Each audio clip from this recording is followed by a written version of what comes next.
बिस्मिल्लाहिर्रहमानिर्रहीम। अस्सलाम वालेकुम नाज़रीन, आप यूट्यूब चैनल देख रहे हैं। मैं इमरान खान हूँ। नाज़रीन, ये बहुत बड़ी खबरें हैं और पाकिस्तान में बड़ी डेवलपमेंट्स हो रही हैं। नंबर एक, आसिम मुनीर साहब की पॉलिसी है, उसके तहत मेजर जनरल अहमद शरीफ साहब पहुँचे। ये DGISPR है, खैबर पख्तूनख्वा में, पेशावर में। उन्होंने जाके वहाँ पर प्रेस कॉन्फ्रेंस की। गुज़िश्ता रात ऐसे लग रहा था कि ये प्रेस कॉन्फ्रेंस का जो अनाउंसमेंट किया गया, ये इसलिए जाएंगे कि अफगानिस्तान में एक एरियल स्ट्राइक पाकिस्तान ने की है काबुल के नज़दीक पक्तिया में, और इस पे जो वहाँ की हुकूमत है उनका बयान भी आ गया, उनकी वजारत दिफा का। वो कह रहे जी काबुल की फ़दाई हदूद की खिलाफ वर्जी की गई है पक्तिया में और सिविल एरिया पे हमला किया गया है। नुकसानात किस किस के हुए ये उन्होंने नहीं बताया इस बयान में, लेकिन उन्होंने कहा जी कि हम इसकी मजम्मत करते हैं और फिर अब कार्रवाई भी करेंगे। ये हमला उस वक्त हुआ जब इंडिया ने यह फैसला किया है कि जो सफारती मिशन है अफगानिस्तान में, वो उसको तब्दील करने जा रहे हैं सफारत खाने में। ये गौर कीजिए, बहुत बड़ी डेवलपमेंट है। इंडिया अब पाकिस्तान के साथ, पहले तो वो बराह रास्त खुद भी लड़ा और उसको हजीमत उठानी पड़ी, लेकिन अब इंडिया ने एक नई हिकमत अमली बनाई है कि वो अफगानिस्तान की तरफ से पाकिस्तान पर दबाव डालेगा, अफगानिस्तान और पाकिस्तान के हालात को खराब करवाएगा। और इसमें जो इस वक्त पाकिस्तान की मिलिट्री एस्टेब्लिशमेंट है वो खुद बड़ा अच्छा रोल प्ले कर देगी। अफगानिस्तान के साथ हालात खराब करने में इन्होंने कोई कसर नहीं छोड़ी। इंडिया इस मौके से फायदा उठाएगा, क्योंकि दिमाग नहीं है ना, हाथ में बंदूक है, बस वही बात समझ आ रही है। अक्ल के साथ काम नहीं कर रहे, इंडिया दिमाग के साथ काम कर रहा है। ये हर काम ताकत से करना चाहते हैं। इंडिया ना सिर्फ वहां से प्रेशर बढ़ाएगा, बल्कि इत्तलात आ रही है कि अक्टूबर या नवंबर में इंडिया दोबारा से एक एडवेंचर कर सकता है पाकिस्तान के खिलाफ, और वो उसकी तैयारी कर रहे हैं। ये चीजें हम बाद में डिस्कस करेंगे कि इंडिया क्या कर सकता है, क्या कर रहा है। पहले आप ये देखें कि अहमद शरीफ साहब जो DGISPR हैं, वो जब पहुंचे खैबर पख्तूनख्वा में, पेशावर में, तो उन्होंने कौन सी अहम बातें की। एक तो उन्होंने इमरान खान साहब पे नाम लिए बगैर तनकीद की और बार बार तनकीद की। ये एक पैगाम है मिलिट्री एस्टेब्लिशमेंट की जानिब से कि गंडापुर जैसा असासा जब हट गया है तो अब हम खुद आ गए हैं। यहां पे बाकायदा जो आने वाला वजीर आला है उसको धमकाया गया है, जो अंदाज था बात करने का उसमें धमकी थी, और वो आने वाले वजीर आला को भी एक पैगाम था। सियासतदानों को रगेदा गया, उनको रिस्पॉन्सिबल करार दिया गया दहशतगर्दी के लिए, और एक अजीबोगरीब बयाना DGISPR ने वहां पे बयान किया। मैं आपको भी सारा सामने रख देता हूं और सबूतों के साथ रखूंगा, साबित करूंगा आज, क्योंकि वहां मौजूद सहाफियों में तो तप्पड़ ही नहीं है, कोई बात ही नहीं कर पाया और कर भी नहीं पाएगा। मैं बिला वजह ऐसी कहूं कि हम लोग सुपरमैन है, नहीं, हम भी वहां होते तो बहुत मुश्किल होता, मैं ये समझ सकता हूं, लेकिन सवाल तो उठाने चाहिए थे। आप एक खातून ने बड़ा जबरदस्त सवाल उठाया, लेकिन चले मैं बताता हूं। DGISPR ने कहा कि आज कौन कह रहा है कि दहशतगर्दों के खिलाफ ऑपरेशन ना करें, बातचीत करें। आज से 5-6 साल पहले कौन कहता था कि खारजियों दहशतगर्दों से बातचीत करनी चाहिए। उस वक्त वो रियासत के जिम्मेदार थे, आज वो रियासत में नहीं, फिर भी कह रहे हैं बातचीत करें। ये कहते हैं जिन लोगों ने आपके बच्चे मारे, सर काटे, उनसे बातचीत कर लो। ये कौन कह रहा है? DGISPR। जबकि इसी फौज का सरबराह फील्ड मार्शल आसिम मुनीर और शहबाज शरीफ तारीफें कर रहे हैं एक ऐसे मुआहदे की जहां पे 70,000 फलस्तीनी कत्ल किए गए, और वो कत्ल करने वाले इसराइल, जिसको आलमी सतह पे लोग दहशतगर्द कहते हैं, उसके साथ मुज़ाकरात और डील के ऊपर ये लोग दिन रात शादियां बजा रहे हैं। मैं सिर्फ एक मिसाल दे रहा हूं। अभी ये बात मैंने नहीं की कि यहां क्या होना चाहिए या इमरान खान ने क्या कहा। मैं सिर्फ इस एक बात के ऊपर दूसरा काउंटर नैरेटिव रख रहा हूं कि एक ही वक्त में आप कह रहे हैं कि यहां पे हम बात नहीं करना चाहते, ये तो सारे दहशतगर्द हैं, हमने बात नहीं करनी इनके साथ, बड़ी अच्छी बात है, ना करें। लेकिन सेम टाइम में आपकी इसराइल के लिए पॉलिसी मुख्तलिफ है, क्योंकि डोनाल्ड ट्रंप ने डंडा दिया हुआ है। वहां आप तारीफें कर रहे हैं एक ऐसी डील की जो 70,000 कत्लों के बाद हो गई। यही बात है ना।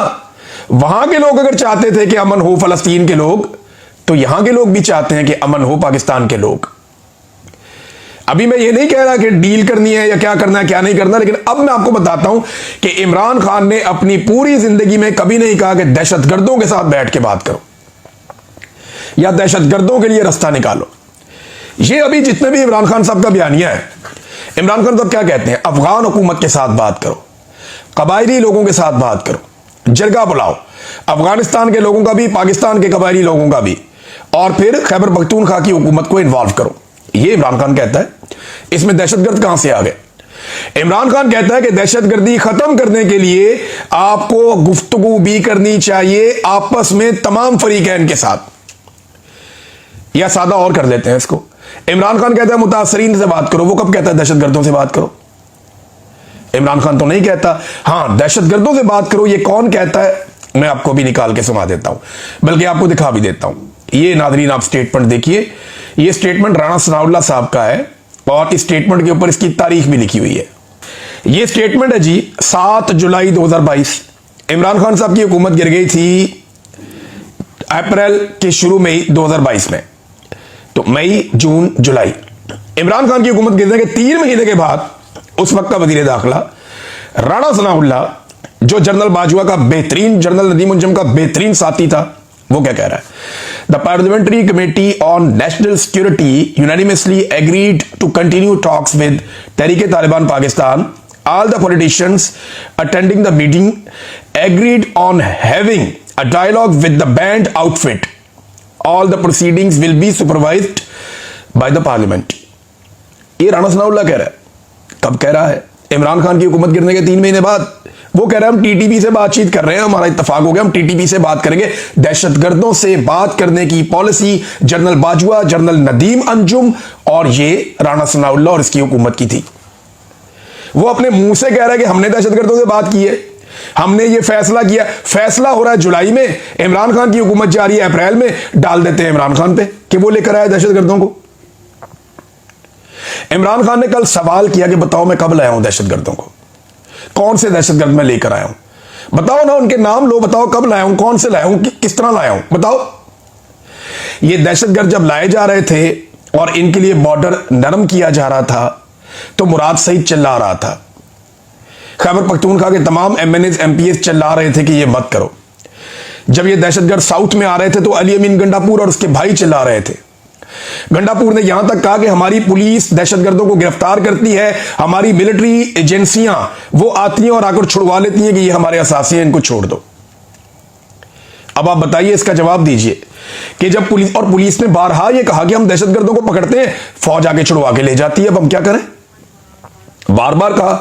तो इन दहशतगर्दों को कौन लेकर आए? ये इल्जाम आप इमरान खान पे डाल के बरी जिम्मा नहीं हो सकते। और इमरान खान ने कभी नहीं कहा कि दहशतगर्दों से बातचीत करो, उसने मुतासरीन से बातचीत करने का कहा। और आज मुतासरीन कौन है? कबायली इलाके के रहने वाले लोग, चाहे वो अफगानिस्तान में चाहे वो पाकिस्तान में, हमारे गयूर कबायली। दूसरे मुतासरीन कौन है? अफगानिस्तान की हुकूमत और खैबर पख्तूनख्वा की हुकूमत। इन चारों से आप बात करें। इमरान खान ने कब कहा कि आप जाके किसी दहशतगर्द से बात करें या टीटीपी के लीडर को सामने बिठा के उससे बात करें? ये तो उसने कभी नहीं कहा। तो एक जगह आपकी कोई पॉलिसी है, दूसरी जगह आपकी कोई पॉलिसी है।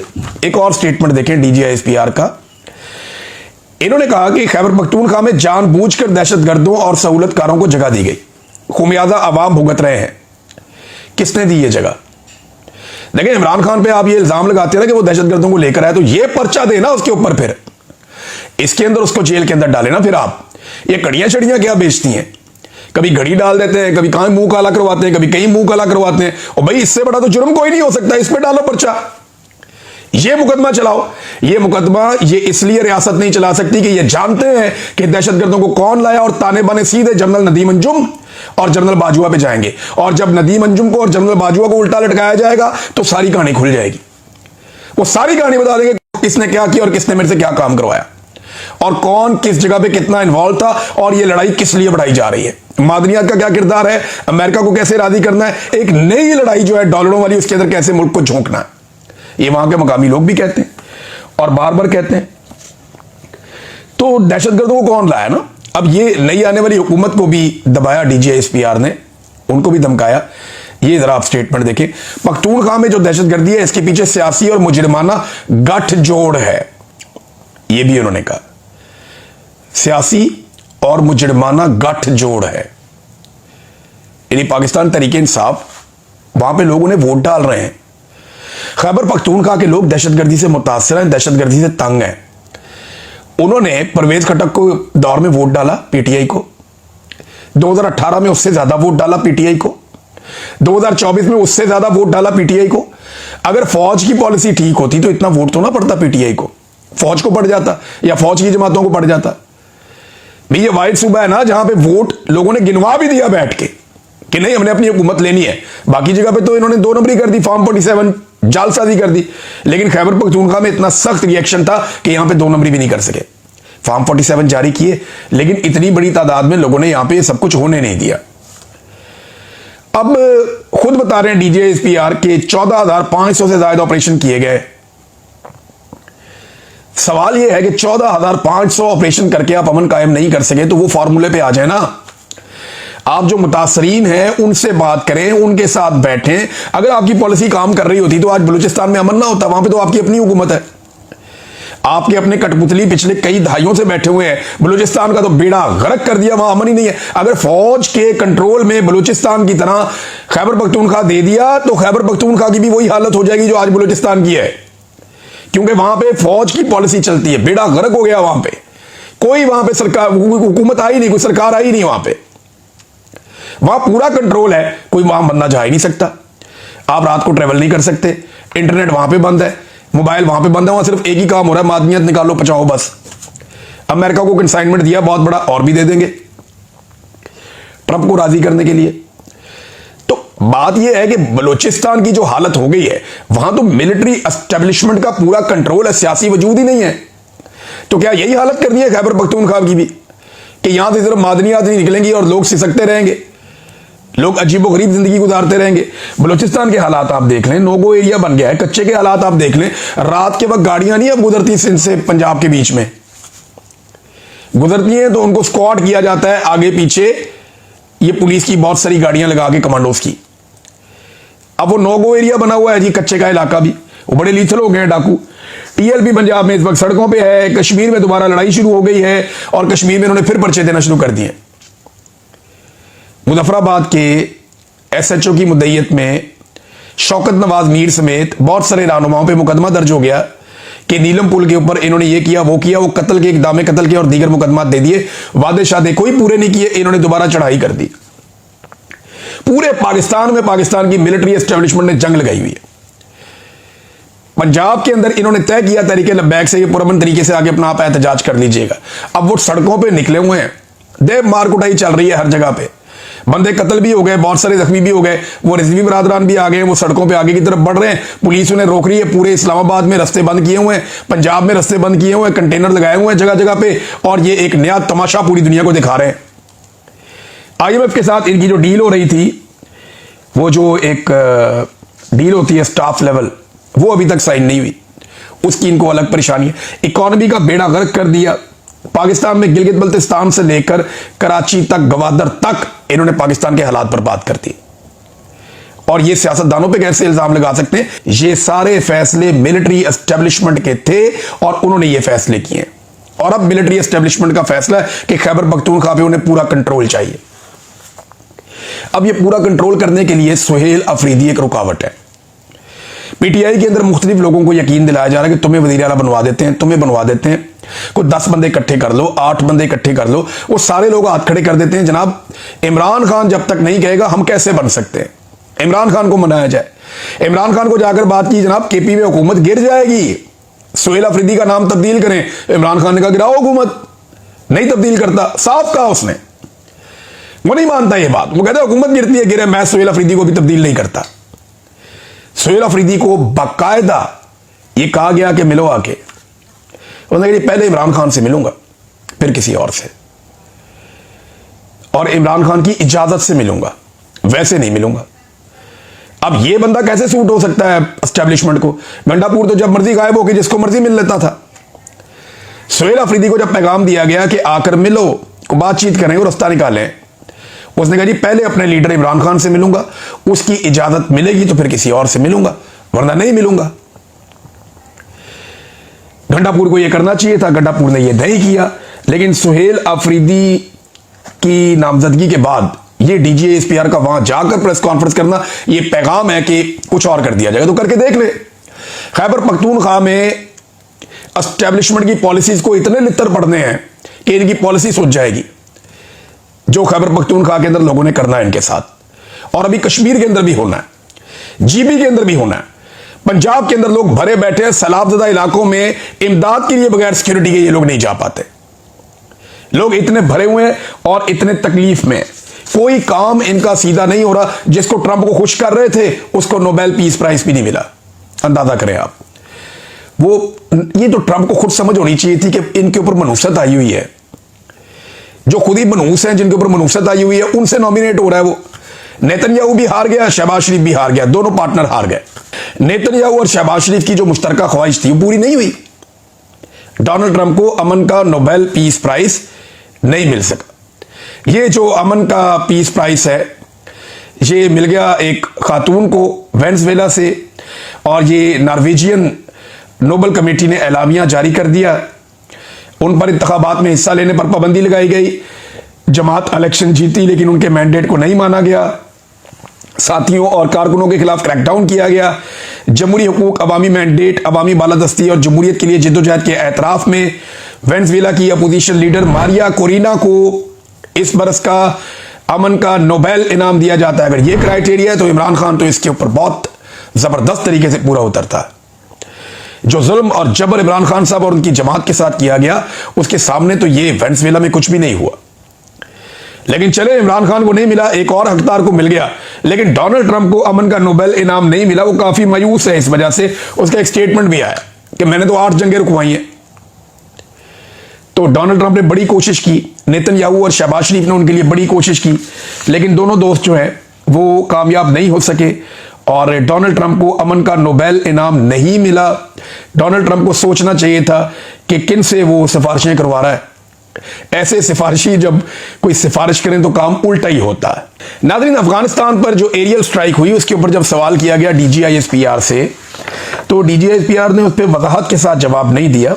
गोल मोल टाइप का उसके ऊपर जवाब दिया है, लेकिन अफगानिस्तान की तरफ से जो जवाब है उसमें क्लैरिटी है। लेकिन अब मैं ये पिक्चर आपके सामने रखना चाहता था कि दहशतगर्दी को खत्म करना है तो मिलकर खत्म करना है। फौज अकेले बंदूक के साथ ये नहीं कर पाएगी और ये मुमकिन नहीं है। मकामी कबाइल को बिठाएं, जिरगे बिठाएं अफगानिस्तान में, पाकिस्तान में, अफगानिस्तान की हुकूमत, खैबर पख्तूनख्वा की हुकूमत, इनको इन्वॉल्व करें, दहशतगर्दों को तनहा करें, अलग करें, एलिमिनेट करें। जो तरीका है, जब आपको डॉलर मिलते हैं तो वो मुजाहिद बन जाते हैं, जब आपको दूसरी तरफ से डॉलर मिलते हैं तो वो दहशतगर्द बन जाते हैं। फिर कभी आप उन्हें फितनातुल खवारिज बना देते हैं, कभी आप उन्हें सीने से लगा लेते हैं, कभी आप कहते हैं सूफी मोहम्मद से हमारी टॉक्स हो रही हैं, कभी आप कहते हैं फजलुल्लाह के साथ अब हमने जंग लड़नी है, कभी आप कहते हैं कि ये लोग जो हैं अगर निहत्ते होते हैं, हथियार डालते हैं तो आए बैठे और बातचीत करें, कभी आप कहते हैं सर काटने वालों के साथ बात कैसे हो सकती है। यार किसी पास से खलो जाओ। हर 2 साल के बाद आपकी पॉलिसी बदल जाती है, एक नया चीफ आता है, एक और तरफ फौज को लेकर चला जाता है। पाकिस्तान की कोई कांस्टेंट पॉलिसी रही नहीं। कोई आता है वो कहता है जी हम उम्मत मुस्लिमा के लीडर हैं और हमने उम्मत मुस्लिमा की जंग लड़नी है। दूसरा आता है वो कहता है जी एनलाइटेंड मॉडरेशन ऑफ पाकिस्तान, हम पूरे एक रोशन ख्याल, हम एक नई तरफ चल रहे हैं। एक आता है वो कहता है कट्टर मजहबी टच दे रहा हूं, दूसरा आता है वो कहता है नहीं जी हम वेस्टर्नाइज होने जा रहे हैं। भाई ये मुल्क है, ये कोई एस्टेब्लिशमेंट के ऊपर आने वाले ऑफिसर्स की ख्वाहिशों पे तो नहीं बदलेगा, उसके मुताबिक तो नहीं चलेगा। मुल्क तो चलेगा जमहूरी नुमाइंदे। और अवाम क्या चाहते हैं? अवाम बार बार बता रहे हैं कि हम PTI को वोट डाल रहे हैं, हमें इमरान खान पे ट्रस्ट है, लेकिन बार बार धोखा दिया जाता है। अब नाज़रीन एक और खबर है, ये फलस्तीनियों के हवाले से मेहदी हसन साहब ने भी ये शुबे का इजहार किया है। मेहदी हसन वही सहाफ़ी हैं जिन्होंने ख्वाजा आसिफ साहब की अच्छी खासी दुर्गत बना दी थी। वो ये कहते हैं मैंने कल भी कहा था कि मुझे इस बात का बड़ा खदशा है कि इसराइल जो है वो इस डील को इस्तेमाल करेगा अपने बकिया यरगमालियों को छुड़वाने के लिए और दोबारा से बमबारी शुरू कर देगा। और इसराइल के फाइनेंशियल मिनिस्टर ने इस बात को कंफर्म कर दिया कि वो यही चाहते हैं कि पहले वो अपने कैदियों को छुड़ाएं और उसके बाद दोबारा से हमास के ऊपर हमला करें। और याद रखिएगा, अब अगर दोबारा इसराइल ने हमला किया ना फलस्तीनियों के ऊपर, तो सबसे ज्यादा नजला ट्रंप के उन खुद साख्ता तर्जुमानों पे गिरेगा जो पाकिस्तान में बैठे हुए हैं, जिनकी ट्रंप ने टका के तारीफें की हैं और जिन्होंने ट्रंप की टका के खुशामद की और जिन्होंने हर जगह पे ट्रंप साहब ने ये कर दिया, ट्रंप साहब ने वो कर दिया, ये मुआहदे से वो हो जाएगा, ये मुआहदा कामयाबी की एक सीढ़ी है, हम इसको ये करना चाहते हैं, वो करना चाहते हैं। दुनिया बता रही थी कि यहां बदनीयती मौजूद है और हमास ने वो मुआहदा कभी कबूल नहीं किया जो एग्जैक्टली डोनाल्ड ट्रंप ने कहा था। दोबारा बमबारी होती है तो आप समझ लें कि बयानिया फिर बढ़ जाएगा मौजूदा पाकिस्तानी हुक्मरानों का भी। नाज़रीन, पाकिस्तान तहरीक इंसाफ को अब चाहिए, क्योंकि ये पॉलिटिकल प्रेस कॉन्फ्रेंस थी DGISPR की जानिब से, तो पॉलिटिकल प्रेस कॉन्फ्रेंस का पॉलिटिकल जवाब होता है और पॉलिटिकल जवाब उसका आना चाहिए।